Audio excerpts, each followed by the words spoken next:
Welcome back to Kleppers Corner. Today in history, the show where one day on the calendar tries to convince you it's just a simple square on a grid, while secretly harboring more drama, invention, revolution, exploding boats, collapsing governments, airborne nobles, philosophical iconoclasts, and general human chaos than an entire season of prestige cable TV.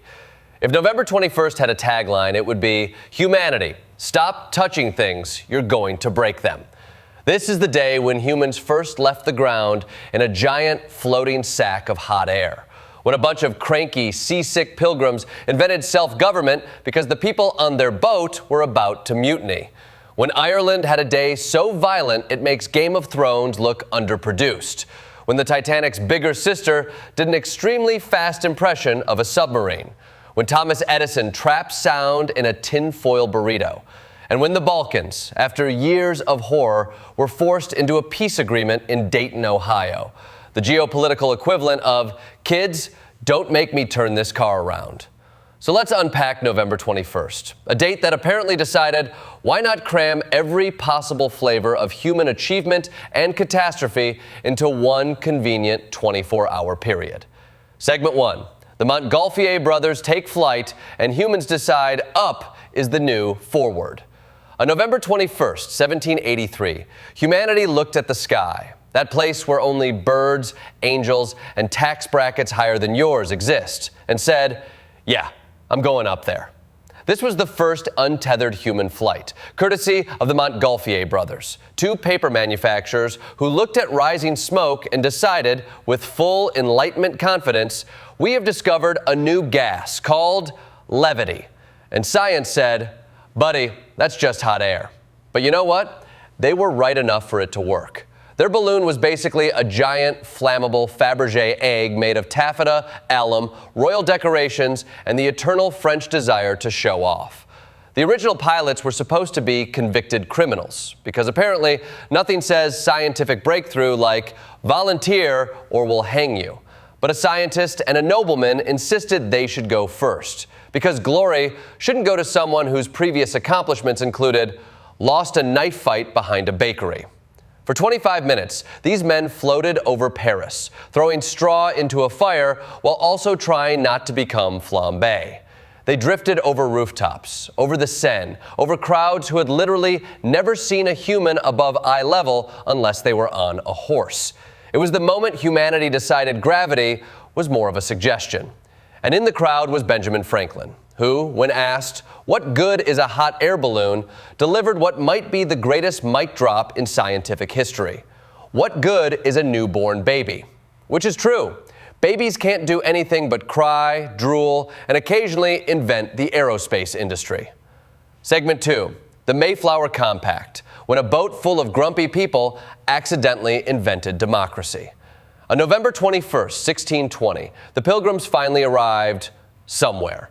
Not where they intended, but somewhere, and immediately realized they had a problem. They were legally in the middle of nowhere. Their patent only covered Virginia, but they were in Massachusetts, which is the colonial equivalent of telling your GPS, take me to Miami, and ending up in Detroit. Half the passengers, the strangers, basically said, no rules apply to us now, we're free, which, historically, is the same energy as someone who gets fired and immediately declares themselves the CEO of their living room. The Pilgrim leaders, staring down a group of men threatening to go full Lord of the Flies before they'd even built a bathroom, invented a solution, the Mayflower Compact, a document that essentially said, we agree not to kill each other if the rest of you stop acting like idiots. It was the birth of American self-government, not out of idealism, not out of philosophy, not out of liberty, but because the passengers were one argument away from dropping the anchor on someone's head. And yet, this improvised social contract became the ancestor of all future American constitutions, proving once and for all that most political innovation begins with people being too stubborn to cooperate unless they write it down. Segment 3. Bloody Sunday, 1920. Ireland has the worst day since, well, most days under British rule. November 21st, 1920, one of the bloodiest days in Ireland's fight for independence. It started with Michael Collins' intelligence squad performing one of the most successful coordinated assassinations in modern history, eliminating British undercover agents across Dublin, most before they even finished breakfast. Britain responded by doing what Britain historically does best, escalating wildly and making everything worse. That afternoon at Croke Park, police and auxiliaries opened fire on a Gaelic football match. Civilians died, players died, a bride-to-be died, and the world collectively said, "What the hell, Britain?" Not to be outdone by its own atrocities, that night, British forces murdered 3 IRA prisoners inside Dublin Castle and claimed they were shot while escaping, which is generally not how escape works when your skull is caved in. The result? Bloody Sunday shifted global opinion, destroyed the British moral claim to the conflict, and made a negotiated peace inevitable. In other words, Britain accidentally assassinated its own PR. Segment 4, HMHS Britannic, the Titanic's bigger, better, safer sister. That sank faster. On November 21st, 1916, the Britannic, the Titanic's younger sister, built with every safety upgrade known to man, demonstrated that even the best engineering can be defeated by human error and open portholes. The Britannic hit a mine in the Aegean Sea and started sinking.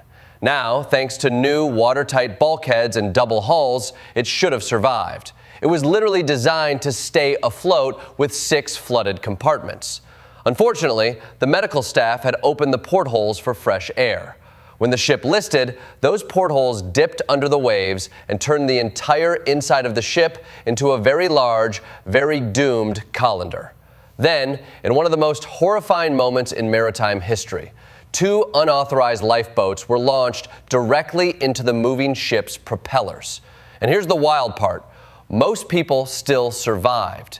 In daylight, in warm water, with better lifeboats and actual training, the survival rate was over 97%, which proved that the Titanic's biggest design flaw was hitting an iceberg at night surrounded by freezing water while everyone was pretending it wasn't happening. Segment 5.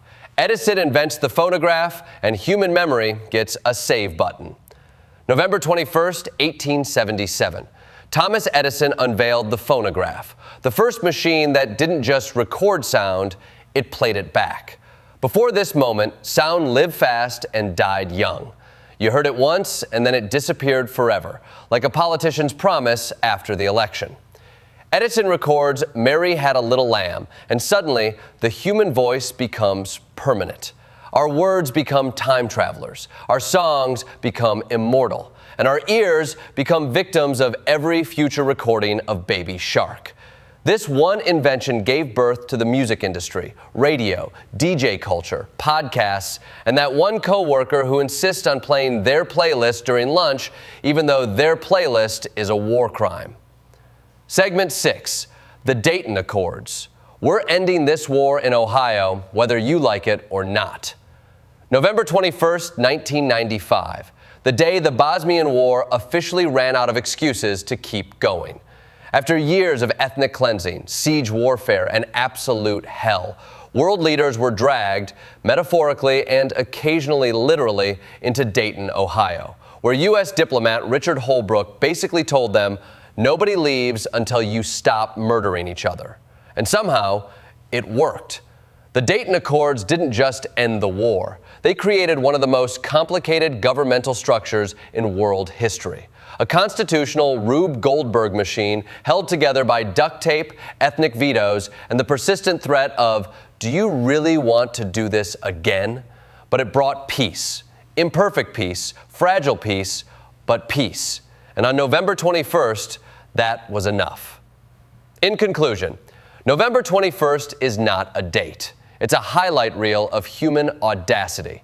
It's the day we first flew, the day we first self-governed in America, the day a nation bled toward independence, the day a colossal ship proved that even the best safety features can't save you from an open window, the day sound became permanent, and the day the Balkans were forced into peace in an Ohio military base that absolutely did not sign up for that level of responsibility.